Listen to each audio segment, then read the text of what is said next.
आज का जो क्लास चलेगा वो चलेगा एक्सटेंशन।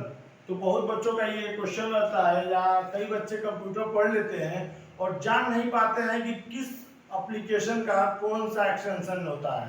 तो आज के क्लास में जो बेसिक यूज के लिए है या बच्चे कहीं काम करने जाते हैं तो एक्सटेंशन जानना बहुत जरूरी हो जाता है। तो आइए देखिए एक्सटेंशन। एक्सटेंशन का मतलब होता है फाइल टाइप। जितने भी एप्लीकेशन आप यूज करते हैं उन सभी का कोई ना कोई एक्सटेंशन होता है, ठीक है। तो सबसे पहला आपका आता है नोटपैड।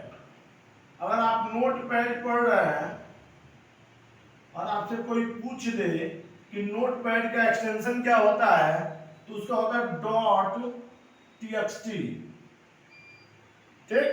तो नोटपैड का जो एक्सटेंशन है वो डॉट टीएक्सटी होता है। उसके बाद आपका आ जाता है एमएस पेंट। एमएस पेंट का जो एक्सटेंशन होता है डॉट पीएनजी होता है।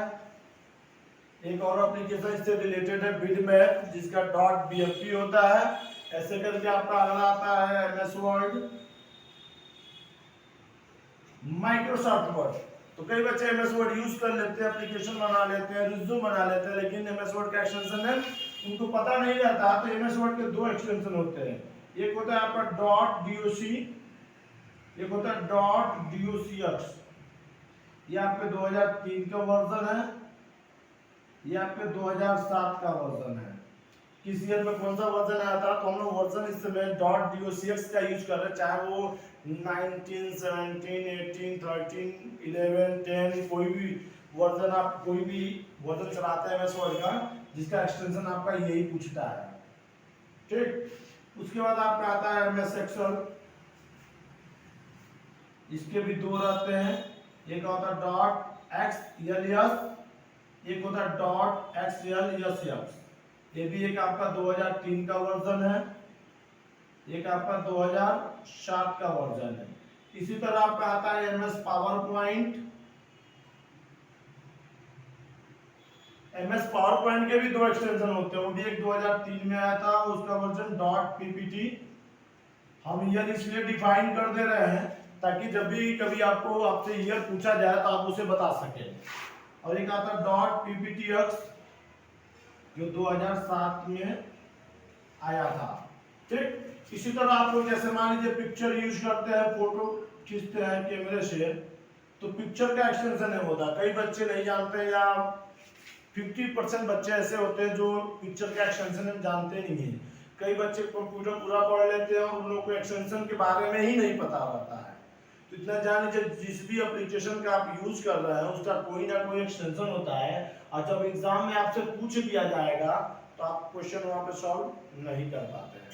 तो इसके अकॉर्डिंग आप देख सकेंगे पिक्चर का भी एक होता है डॉट जेपीजी, देखिए यहाँ पे एक होता है डॉट जेपीईजी, ये भी 2003 का वर्जन का है, 2007 के वर्जन का है। तो कह रहा है जितने भी 4K एडिटिंग या एप्पल से फोटो खींचे जाते हैं वो डॉट जेपीईजी वाले होते हैं, लेकिन अभी भी जितने भी एंड्रॉयड कैमरे आते हैं जो नॉर्मल प्राइस पे मिलते हैं उसका डॉट जेपीजी रहता है, ठीक। तो एक्सटेंशन का मतलब ये होता है कि जैसे मान लीजिए कि अगर आप डॉक्यूमेंट बनाते हैं किसी भी एप्लीकेशन में सेव कर लेते हैं, तो अगर आपको एक्सटेंशन याद रहेगा तो आप अपना डॉक्यूमेंट इजीली खोज लेंगे। क्योंकि जैसे मान लीजिए आपको पता होना चाहिए कि एक एप्लीकेशन में एक नाम से एक ही बार कोई फाइल सेव हो जाएगा।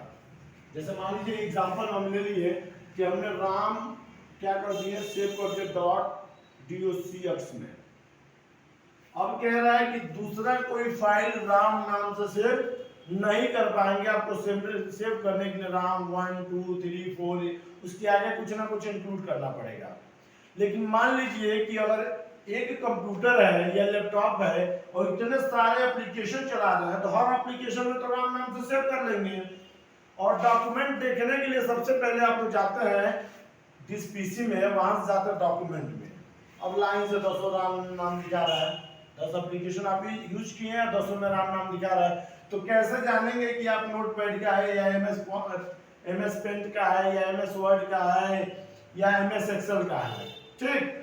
तो इसके लिए क्या करेंगे कि यही एक्सटेंशन आपको याद करने पड़ेंगे। जब आप सर्च करेंगे अपना नाम तो ये आपके नाम के आगे एक्सटेंशन दिखाएगा। तो एक्सटेंशन के अकॉर्डिंग जो भी एक्सटेंशन होगा इसको याद कर लीजिएगा कि आप जैसे आपके एक्सटेंशन देखेंगे कि ये डॉट XLSX हो तो एक्सेल का है, डॉट PPTX हो तो पावर पॉइंट है, डॉट TXT हो तो नोटपैड है। तो एक्सटेंशन का मतलब होता है फाइल टाइप। तो आज का जो क्लास था बहुत ही इंपॉर्टेंट था उन लोगों के लिए जो कंप्यूटर पढ़ लिए हैं और एक्सटेंशन के बारे में नहीं जानते। तो आज के बाद से जान लीजिएगा कि जितने भी एप्लीकेशन आप यूज करते हैं उसका कोई ना कोई एक्सटेंशन होता है। तो ऐसे डेली क्लास के लिए आप लोग चैनल को सब्सक्राइब कर सकते हैं और बेल आइकन भी दबा लीजिए ताकि आपको नोटिफिकेशन मिलता रहे।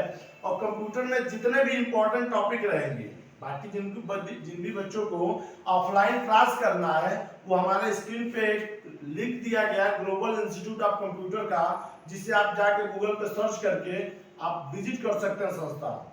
या जो बच्चे कंप्यूटर पहले से पढ़ लिए हैं वो लोग भी सब्सक्राइब करके रखें ताकि जो भी इंपॉर्टेंट वीडियो जाएगा उसे देख के अपने नॉलेज को ग्रोथ कर सकते हैं।